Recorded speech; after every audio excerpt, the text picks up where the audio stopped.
Jadi sebenarnya kita bisa gamang ini di dalam menghadapi ini ya. Kalau misalnya ini menjadi terwujud suatu sengketa yang harus diputus, mudah-mudahanlah bahwa dalil daripada Pak Rismon ini sama si Roy Suryo dan Ibu Hifa itu tidak benar, karena kalau benar berat sekali. Jadi kesepakatan yang harus dicapai secara voluntarily, maukah misalnya pihak menerima bahwa inilah ijazah itu kan, tetapi tentang bahwa itu bagaimana nanti hasilnya itu persoalan lain. Tetapi tidak bisa mensepakati bahwa tidak boleh dipersoalkan itu asli atau tidak, karena itulah inti, core problemnya kan. Terakhir Presiden Jokowi atau mantan presiden mengatakan saya tidak bisa dipaksa, dan mereka TPUA tidak punya kewenangan. Kalau pengadilan memanggil saya, kalau proses hukum baru saya akan berikan. Pertanyaannya adalah dua. Bagaimana kalau hukum kemudian mengatakan kami tidak berwenang? Dan yang kedua dikaitkan dengan ada yang mengatakan seperti Munarman, the right to know. Bahwa ini adalah hak asasi manusia kita untuk mengetahui, walaupun dia mantan presiden, tetapi kan ijazah itu digunakan untuk jabatan publik yang sudah dia lalui. Silakan Pak Mama. Ya, saya kira tadi saya mulai yang dari terakhir ini. The right to know itulah salah satu landasannya sebenarnya, yang juga untuk melihat apakah ada kesalahan di dalam menentukan dia, memilih dia, tetapi karena adanya keterangan atau data-data yang tidak diketahui publik pada awalnya itu.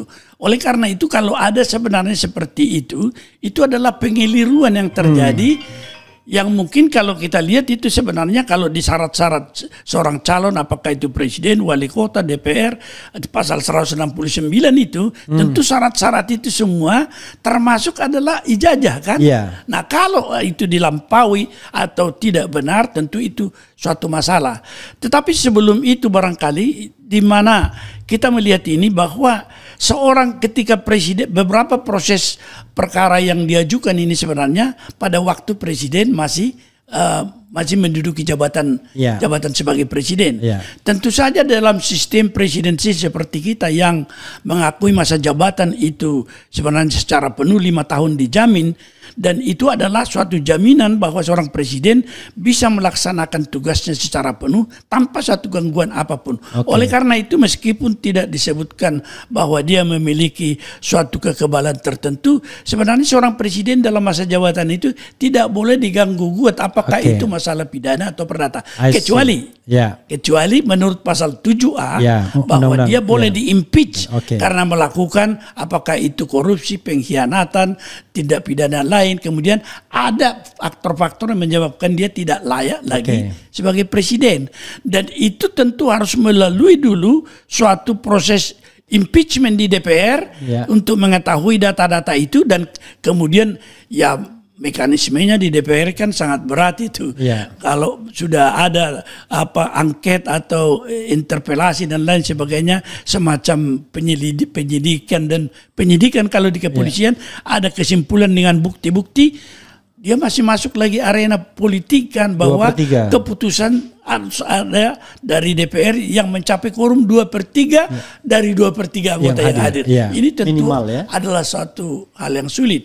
Lain seperti di Korea sekarang, di mana presidennya boleh diimpeach dengan satu tahap saja, kemudian DPR menyetujui. Tentu karena memang di sana tradisi demokrasi itu sudah sangat kuat, sehingga bisa kemudian seorang presiden itu dinyatakan diduga melakukan suatu pengkhianatan itu atau yang lain-lain itu, kemudian dia diajukan ke MK tetapi langsung diberhentikan sebagai presiden dulu dan dipenjara.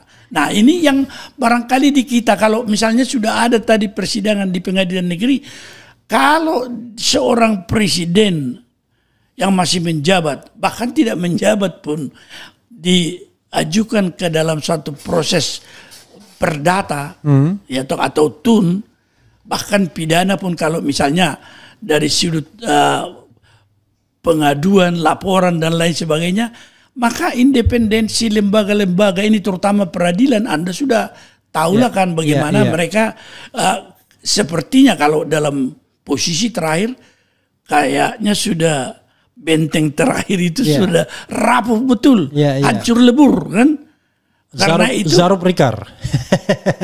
Mulai dari yang lalu-lalu lah kan, tetapi tidak ada penanganan apapun tentang itu yang sangat menyentuh persoalan pokok, kecuali suatu ya ditangkap. Kalau dia sudah ditangkap ya sudahlah. Pak Maru, saya menarik ini ya apa yang disampaikan Pak Maru, saya tangkap poinnya dan mudah-mudahan sobat era sekalian juga menangkap poinnya. Jadi dalam presidensial system ini ya jangan diganggu. Dia fixed term 5 tahun kecuali impeachment. Tapi bisa nggak sebenarnya kalau misalnya upaya perdata perbuatan melawan hukum tadi hanya sekedar membuktikan ijazahnya asli atau paslu, asli atau palsu, ya kan? Dan itu nanti putusan pengadilan dibawa ke ranah politik, disampaikan kepada DPR untuk kemudian melalui mekanisme tata negaranya. Saya kira sangat bisa. Ya, tetapi kenapa hakim kemudian mengatakan nggak berwenang untuk pembuktian itu? Saya kira ada kaitannya tadi dengan masalah independensi peradilan. Kalau itu kita udah bergerak gitu.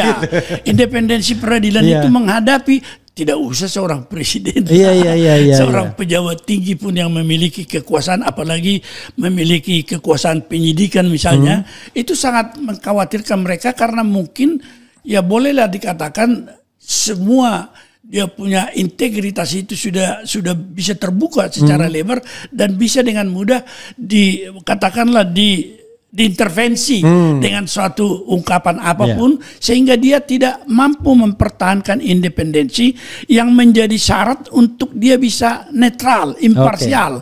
Itu yang menjadi problem pokok kita sekarang. Artinya ini kan hancur. Ini kan sebenarnya bukan karena tidak bisa, tapi karena pengadilannya nggak berani. Kan? Kalau misalnya, karena saya tahu teman-teman ini itu mintanya lebih. Jadi tidak hanya pernyataan ijazahnya palsu atau tidak, tapi juga memberhentikan dan lain sebagainya yang memang bukan wewenang pengadilan. Tetapi kan sebagai hakim kan saya bisa mengabulkan sebagian kan? Ya, betul. Kan tidak harus kemudian ditolak semuanya. Wah, ini soal keaslian dokumen ini kan wilayah saya. Ya, betul. Iya, kenapa saya tidak mengatakan bahwa saya tidak berwenang gitu? Nah, di sini sebenarnya banyak juga yang bukan sebenarnya alasan yang dia ajukan, tetapi pakai alasan orang lain bahwa kalau di dalam perdata itu seolah-olah bahwa seorang yang mendalilkan wajib membuktikan. Itu benar. Tetapi di dalam kepentingan publik yang tersangkut, di mana dahulu sebenarnya sejarah daripada dalil ini bahwa yang mendalilkan harus membuktikan adalah dari segi penemuan-penemuan baru di zaman dahulu yang dikemukakannya sebagai satu dalil, dia diwajibkan membuktikan itu. Jadi tidak ada orang yang berkepentingan untuk membantah. Kalau ada adalah ilmuwan misalnya yang sama yang menganggap itu tidak benar, dia membantah. Tetapi ini dibawa kemudian ke dalam teori pembuktian di bidang hukum, tetapi dia menggunakan itu bahwa siapa yang mendalilkan harus membuktikan, yang itu adalah terbatas kepada perkara-perkara perdata yang bersifat privat, individual. Tetapi ketika menyentuh kepentingan publik nggak bisa begitu. Tidak bisa begitu. Dia harus menunjukkan juga bahwa itu tidak benar. Ini yang benar kan? Itu sebenarnya di dalam pemilihan presiden juga sengketa di MK. Itu dalil yang dikutip seolah-olah pemohon harus membuktikan seluruhnya. Karena apa? Tidak bisa dipakai untuk membela kepentingan publik karena mereka yang memegang data-data yang ada yang penting untuk membuktikan bukan daripada pemohon. Misalnya ada pada pemerintah. Dan itu tidak fair jadinya. Tidak fair. Misalnya data bansos. Mana ada dari calon atau misalnya lalu kalau kita nyolong kena pasal bahwa yang namanya bukti itu harus mendapatkan secara sah kan? Kalau jadi kan kita nyolong, tidak bisa nyolong data itu kan kita curi. Karena argumennya itu landasannya bahwa yang bisa dipertanggungjawabkan perolehannya secara hukum itu yang bisa digunakan.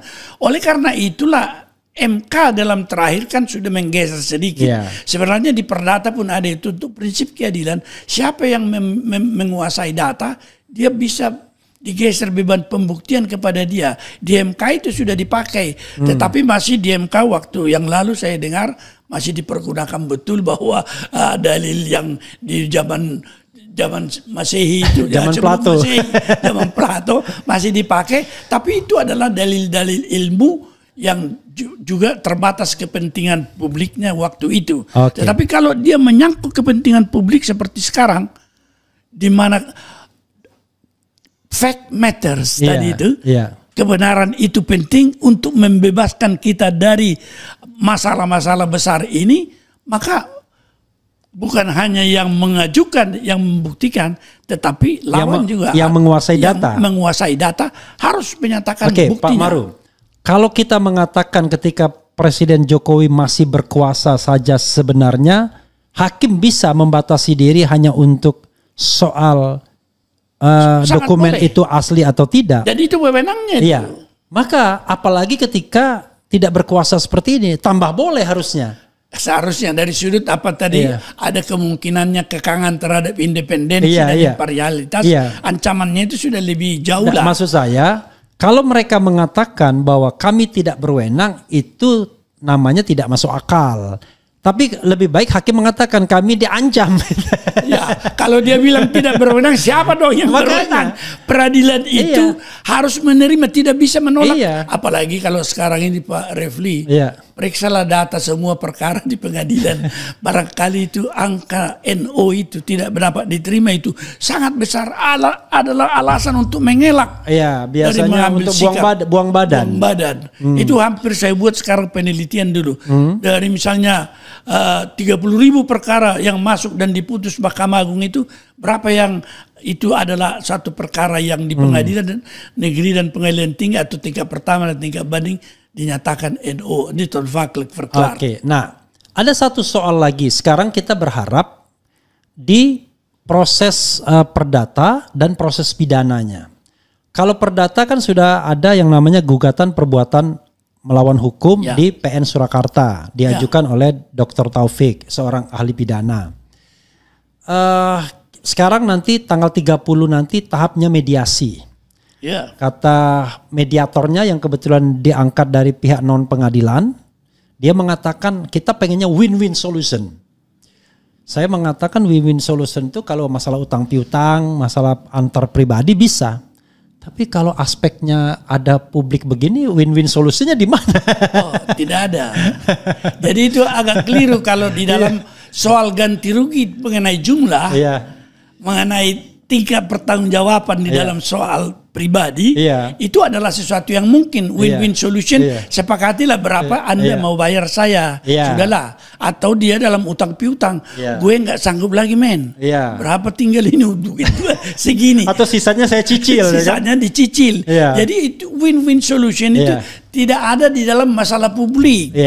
Walaupun ini masuknya gugatan perdata, tetapi ini public matter sebenarnya. Ini menjadi masalah sebenarnya. Ini adalah bagaimana kita mengetahui kebenaran itu untuk membebaskan dari kegelapan masalah ini. Truth matters, kan? It will set you free. Banyak masalah bangsa Anda perhatikan buntut daripada leadership yang mentolerir palsu-memalsu seperti ini.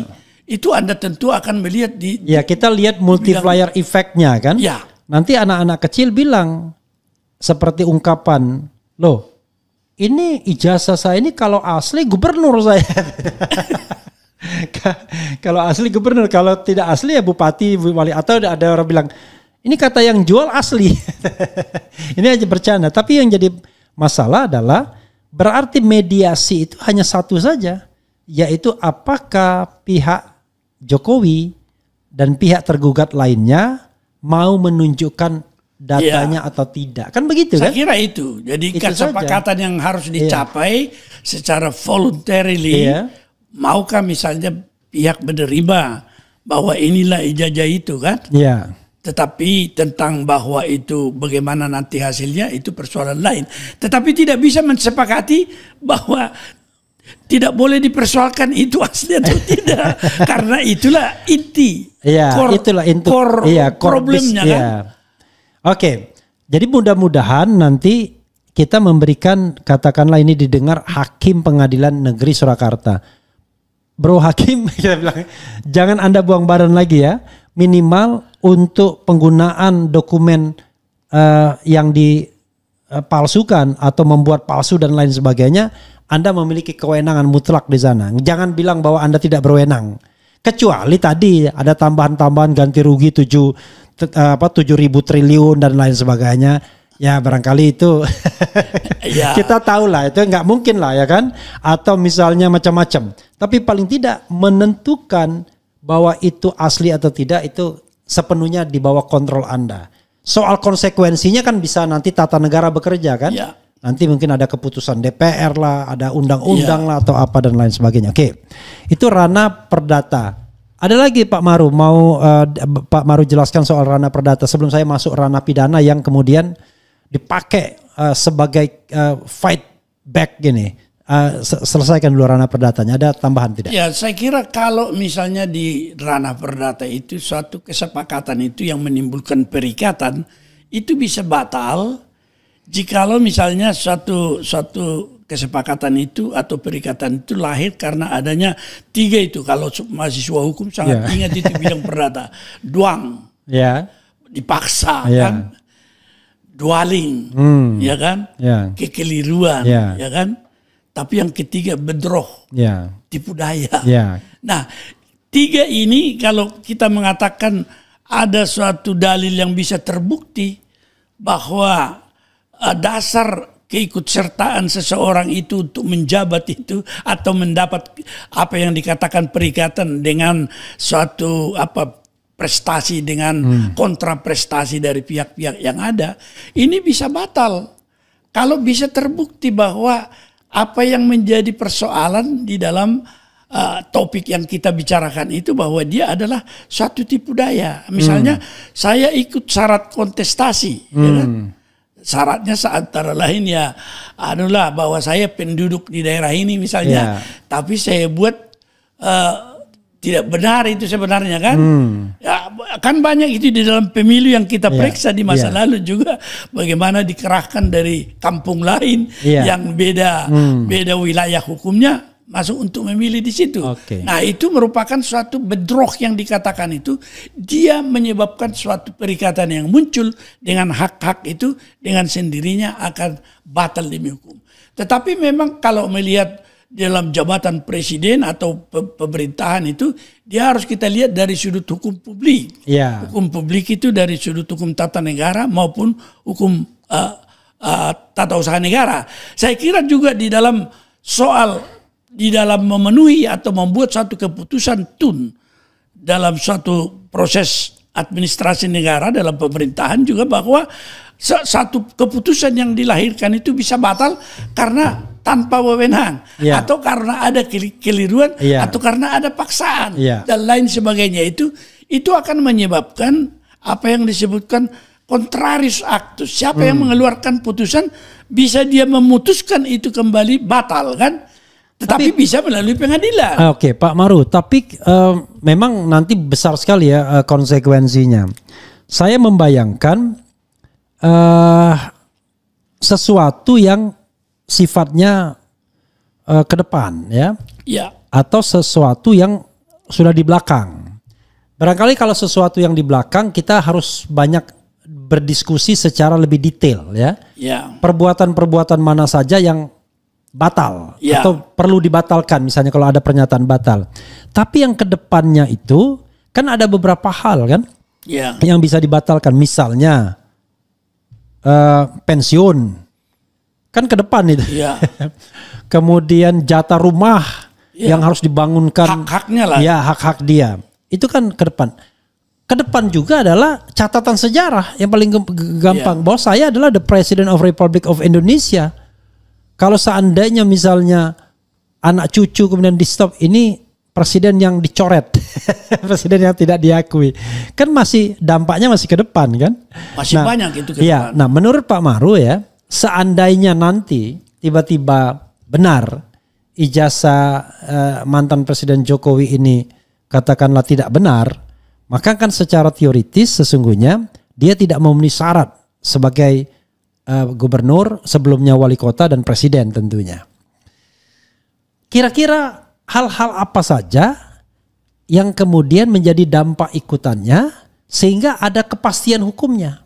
Nanti saya khawatir yang baik pun tidak benar. Pak Maru mendapatkan misalnya, jangan Pak Maru, rekan-rekan Pak Maru mendapatkan SK Presiden. SK Presiden, Pak Maru masih Pak Jokowi enggak ya? Tidaklah. Oh tidak. Pak SBY. Pak SBY ada mendapatkan semua perbuatan itu tidak sah. Lalu kemudian saya yang mengajukan gugatan ya kebetulan menang, nggak sah juga. Maka semua tidak sah jadinya.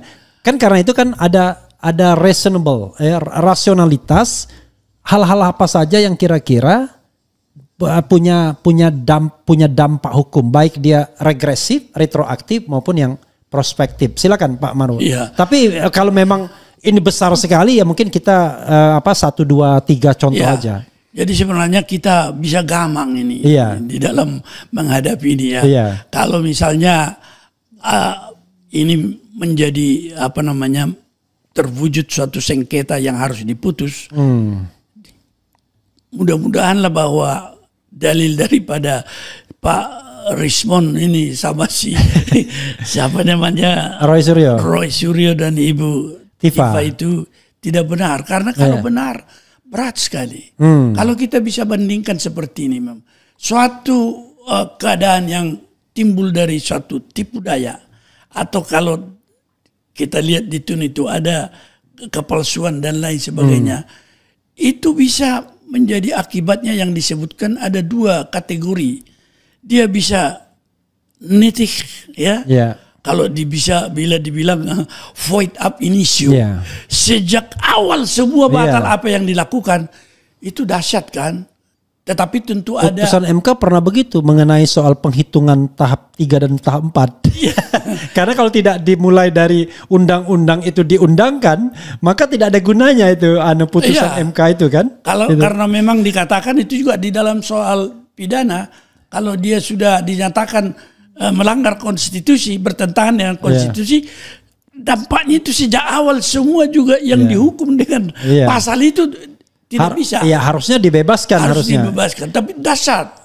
Oleh karena itu di dalam masalah-masalah seperti ini, nitik atau void ab initio itu sangat terbatas dia sebenarnya.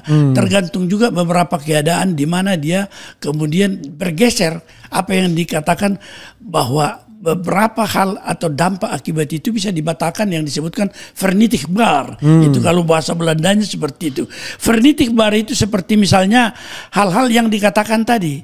Seorang yang memperoleh pegawai negeri yang kemudian ternyata sebenarnya palsu. Ya syarat-syaratnya semua dipalsukan. Maka dia boleh dikatakan seharusnya dari sejak awal semua hak-hak yang dia peroleh dan kedudukannya, jabatannya itu namanya batal. Tetapi dia akan dipilih nanti kalau ada misalnya yang menyangkut sudah dalam jabatan itu dia membuat suatu kebijakan-kebijakan yang menyangkut pihak ketiga yang dampaknya menjadi lebih luas daripada dia, itu menjadi tidak bisa Jadi intinya adalah hanya terbatas pada dia saja, tidak ada multiplier efeknya.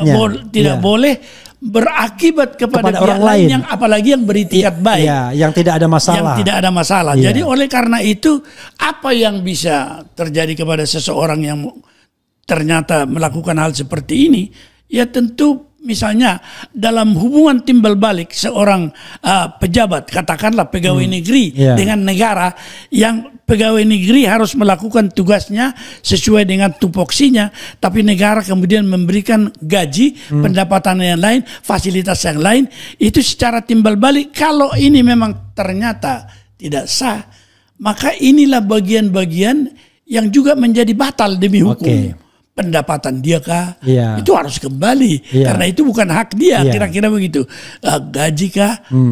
Fasilitas dan lain sebagainya. Ini atau kalau dalam konteks katakanlah ya misalnya terbukti ijazah palsu mantan presiden ini, maka saya membayangkan pihak ketiga yang tidak berniat baik, ya kan, itu bisa juga dikenakan pembatalan dengan pengembalian haknya. Misal ya, ada seorang pembantunya yang memang membantu untuk karena kekuasaannya, karena relasinya membantu untuk adanya ijazah palsu ini misal. Ya, saya berharap pengadilan juga merefer orang tersebut sebagai orang yang tidak sah dan harus mengembalikan hak-hak yang sudah dia ambil. Oh iya, kalau dia misalnya apa yang disebutkan itu memalsukan, itu kan ada dua kategorinya. Memalsukan dan menggunakan surat palsu.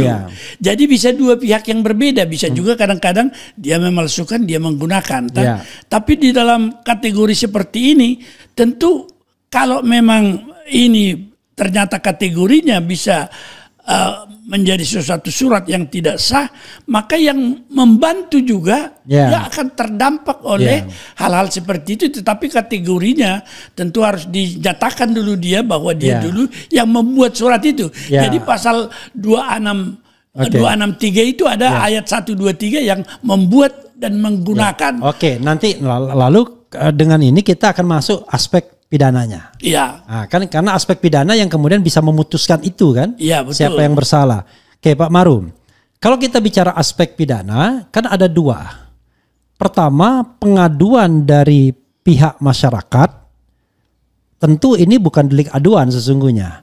Jadi yang namanya penegak hukum bisa melakukan penyelidikan dan penyidikan. Betul. Tapi biasanya dalam hidup kita di negara Konoha ini,